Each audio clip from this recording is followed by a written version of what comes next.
Et je donne, parce que c'est aussi l'idée du podcast, hein, c'est de donner aussi des pistes pour aider les joueurs. Il y Ouais. a eu beaucoup ce mot concentration, tu as parlé d'intention. En fait, aujourd'hui, la concentration, pour aller à faire assez simple, c'est l'idée d'avoir un champ attentionnel qui est très précis. Donc ça veut dire que moi, je vais diriger mon intention sur quelque chose qui est très millimétré, avec un très haut niveau de précision. Donc là, par exemple, hein, si aujourd'hui je parle de la rotation de la balle, et bah peut-être qu'aujourd'hui, moi, en fait, je vais poser mon attention sur quoi? Bah, qu'est-ce qui aujourd'hui va faire produire cette rotation? Bah, c'est peut-être le relâchement de mon poignet, c'est peut-être le relâchement de certains doigts, c'est peut-être l'utilisation de mon poignet et de mes doigts. Et tout d'un coup, quand moi je vais être à l'entraînement pour faire un suédois par exemple, bah moi aujourd'hui je vais poser mon attention très précise sur est-ce que à chaque moment avant d'exécuter mon mouvement et au moment où je touche la balle, bah, est-ce qu'il y a cette utilisation du poignet et comment je l'utilise. Et bah ça aujourd'hui c'est l'utilisation pleine de la concentration.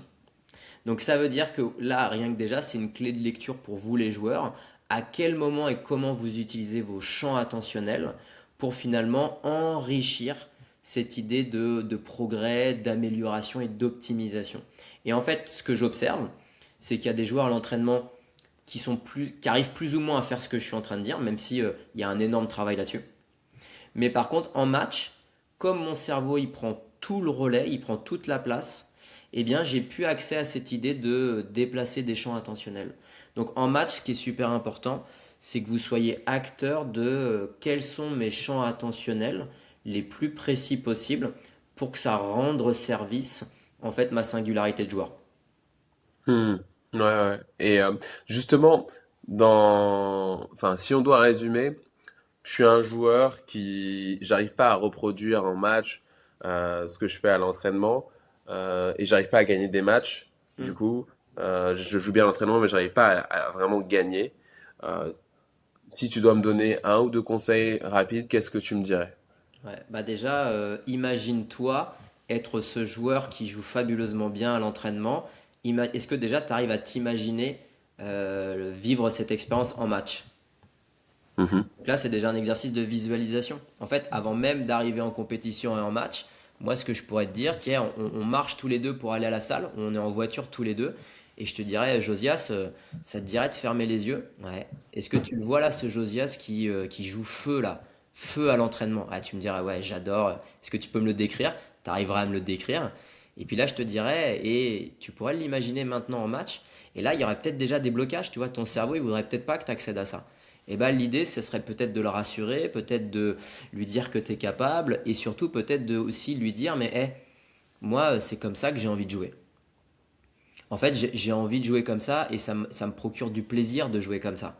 Donc déjà, le premier tips que je pourrais donner, c'est laissez-vous vous imaginer jouer. En fait, si aujourd'hui, vous kiffez ce qui se passe à l'entraînement, ça vous donne du plaisir, et vous avez le sentiment d'être performant, imaginez-vous le faire à l'entraînement. Ça, c'est le premier truc à faire. C'est pour moi l'élément le plus important, ce dialogue avec ton cerveau pour te rassurer et pour lui dire, fais-moi confiance, je sais faire, je sais faire.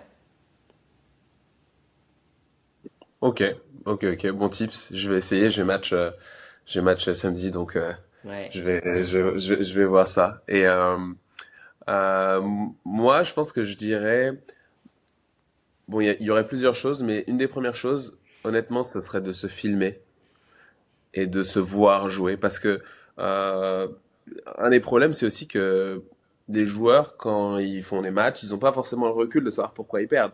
Il y en a beaucoup qui disent, bah voilà, je joue bien à l'entraînement, mais je perds mes matchs. Et décris-moi le match, qu'est-ce qui s'est passé? Et voilà, ça s'est passé il y a deux, trois jours, je sais plus exactement. Je me souviens de quelques moments du match, mais voilà. Et en plus, c'est ma perception. Mm. La réalité est peut-être un peu différente. Donc moi, je conseille de plus en plus de se filmer. Tous les joueurs que je coach en individuel, je leur dis filmez-vous et envoyez-moi les matchs. Et déjà, moi, ça me permet d'avoir un meilleur recul. Mais avant même que moi je puisse les regarder, eux se regardent et souvent ils arrivent et me disent ah, je pensais ça, mais en fait il se passe ça. J'avais pas cette perception-là. Mm. Et bien souvent, une des choses, c'est que quand on commence à douter, donc c'est à nouveau, c'est d'abord le cerveau, je doute, tout ce qui se passe au niveau du corps, c'est abaissé. C'est Hmm. comme si le cerveau, il baissait l'intensité physique, l'engagement dans les balles. Et en Mhm. fait, il y a plus cette intensité qu'on peut avoir quand on se pose pas de questions, quand on est à l'entraînement. Je m'engage dans les balles. Tout est moins bien. Je suis plus haut sur mes jambes. Je suis plus dans l'observation que dans l'action. Et donc, je joue moins bien. Et en fait, c'est comme un cercle vicieux. Tout est un peu moins bien, donc tout est un peu moins bien. Ouais. Et ça descend petit à petit. Et c'est pour ça que je pense que la base, je dirais, de se filmer. Et ensuite, après, essayer d'analyser pour être capable de gommer les petites choses qui vont pas, parce que parfois, c'est pas des choses extraordinaires, c'est des petits détails. Donc, ouais.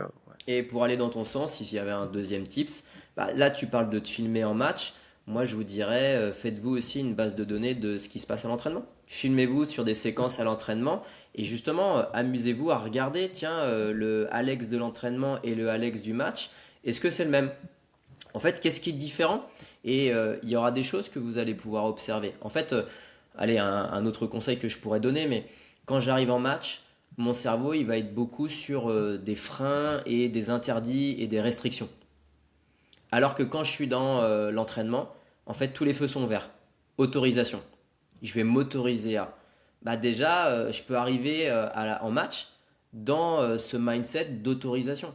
Et autre tips aussi qui me semble important, c'est que quand je suis en match, en fait, il y a plein de choses que j'accepte. J'accepte que je vais louper des services. J'accepte de mettre la balle dans le filet. J'accepte que la balle elle aille dehors. J'accepte aussi que mon adversaire il me rentre dedans. Bah, quand j'arrive en match, tout d'un coup, cette acceptation se transforme en non-acceptation. Et ben moi déjà, je peux arriver en match en me disant, hé Alex, la réalité, c'est que tu vas te prendre des coups. Josias, il va te faire mordre la poussière. Peut-être que même à un moment donné, je vais louper des services. Peut-être qu'à un moment donné, je vais louper une remise de service. Et en fait, rien que de me le dire, en fait, ça permet, rien que de le dire, ça me permet d'amener de la légèreté. Hmm. Et si Ouais, j'arrive ouais. léger en match, bah, je me rapproche aussi d'un état que je connais à l'entraînement. Parce qu'à l'entraînement, je suis léger. Hmm. Ouais, ouais. Ouais, je suis à 100% d'accord avec ça. Et si je dois donner un petit exemple sur ça, moi je fais pas mal de compétitions avec l'équipe de France jeunes ou seniors, mais plus avec les jeunes U21 notamment. Et il y a deux joueurs qui m'ont, enfin trois joueurs qui m'ont vachement marqué sur cette légèreté. C'est Flavien Coton, Alexis et Félix Lebrun. D'autres aussi, hein. Mais c'est vrai que on pourrait imaginer, je sais pas, c'est des top players, bah ils vont arriver, ils vont être comme ça, tu peux pas forcément leur parler avant le match et tout. Euh, Tu vois Flavien, on va dire une heure avant son match, bah il est tout sourire quoi. Ouais. Mais exactement comme 2 semaines avant son match, il est Ouais. tout sourire, il parle de la même manière, il Hmm. arrive avant son match. C'est un match, je sais pas, qui, il joue une finale de je sais pas quoi. Il va pas être genre, ah, tu peux plus me parler, ne me parlez pas. Hmm, Non. hmm. Félix, Alexis, c'est pareil. Avant des matchs importants, ils vont faire les mêmes échauffements qu'ils aiment faire, s'amuser un peu. C'est pas parce que je racontais l'anecdote dans le dernier podcast par rapport à l'équipe de Chine, mais c'est pas parce qu'il y a l'équipe de Chine et qu'il y a Lin Chidong ou je sais pas qui vont dire ah non maintenant il faut qu'on fasse un échauffement hyper cadré, sérieux aux yeux des autres. En fait, nous on sait que c'est bon pour nous donc on le fait et voilà. Et du coup ils essayent d'amener la même légèreté qu'ils ont bah, dans leur quotidien quand ils arrivent en compétition. Et je pense que c'est une des clés de leur succès. Donc, enfin, ça correspond à ce que tu disais. Donc, Bah, moi, si t'es ok, je partage un dernier tips qui va aller dans ton sens, parce que là, tu vois, ça me fait penser à quelque chose d'important. Là, tu parles quand même des trois, en tout cas, stars qu'on a en France, hein, que ce soit Flavien, et les frangins Lebrun. Moi, ce que j'aime bien chez eux, et ce que tu décris, c'est qu'ils restent des gamins, en fait. C'est des gosses dans leur tête, mais ils pourraient avoir 30 ou 40 ans. Je les verrai peut-être même toujours avec ces... Et j'espère pour eux qu'ils vont garder, en fait, cette âme d'enfant. Et en fait, il y a beaucoup trop de joueurs aujourd'hui que quand ils arrivent en compétition, en fait, il y a le mot sérieux qui arrive.